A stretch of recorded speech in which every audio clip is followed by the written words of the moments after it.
Is it useful to measure HVA, VMA, and 5-HIAA on urinary organic acids tests?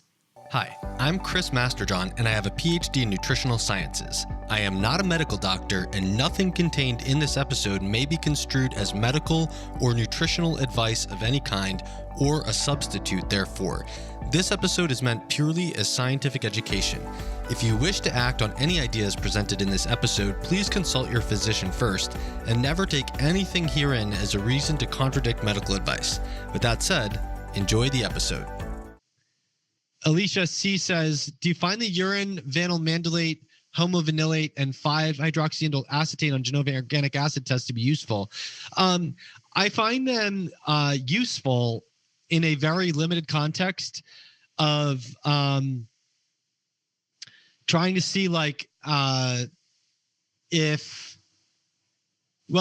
so I get the content, the limitation of their usefulness is basically that you can't really tell if something is high or low because of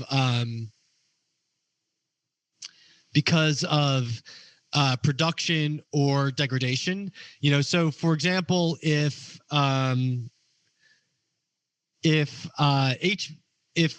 5-hydroxyandyl acetate is it high because you're overproducing serotonin, or is it high because you're over degrading serotonin? It could be either of those. And so I would say, you know, does symptoms line up with deficient serotonin, or do they line up with excess serotonin? And if you compare that to the 5-hydroxyandyl acetate, then that can help you. You can combine those two things to make an interpretation of why the 5-hydroxyandyl acetate is high, and to use that as greater information to help determine what to do about the serotonin appearing to be off.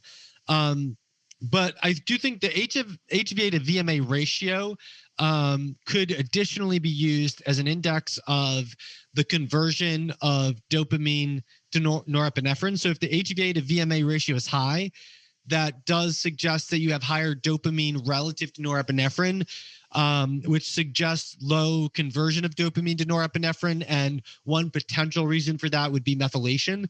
And so if that lines up with low methylation symptoms, or with methylation blood work that looks like low methyl supply, then using those together, I think, is very helpful. So I don't think they're that helpful in a definitive interpretation of anything on their own, but I do think that they can add to the picture of neurotransmitter metabolism when paired with other information. Thank you, Alicia, for your question. This episode was part of a Q&A for members of the CMJ Masterpass, where I hold monthly private Zoom Q&As for my members.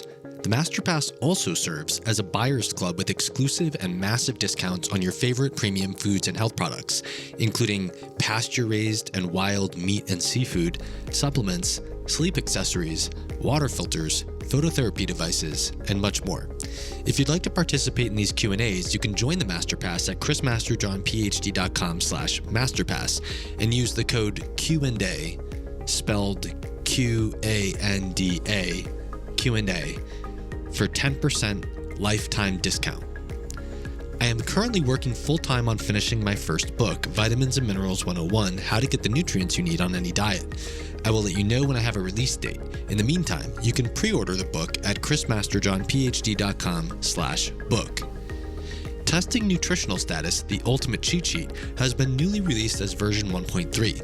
This is my comprehensive system for managing nutritional status with lab tests, dietary analysis, and comprehensive intake of your signs and symptoms. The new version has a comprehensive guide to interpreting the Genova methylation panel. You can pick up your copy at chrismasterjohnphd.com/cheat sheet. In my consulting, I am neither a medical practitioner nor a coach. I serve as your data analyst and your strategist. I teach you scientific principles of health and wellness, help you analyze your data, and help brainstorm actionable strategies. You can sign up for a consultation at chrismasterjohnphd.com/consultations.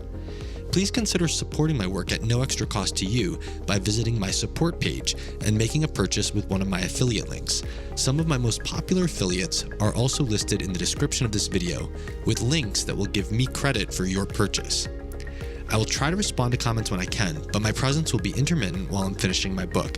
I hope you enjoyed this, and I will see you in the next episode.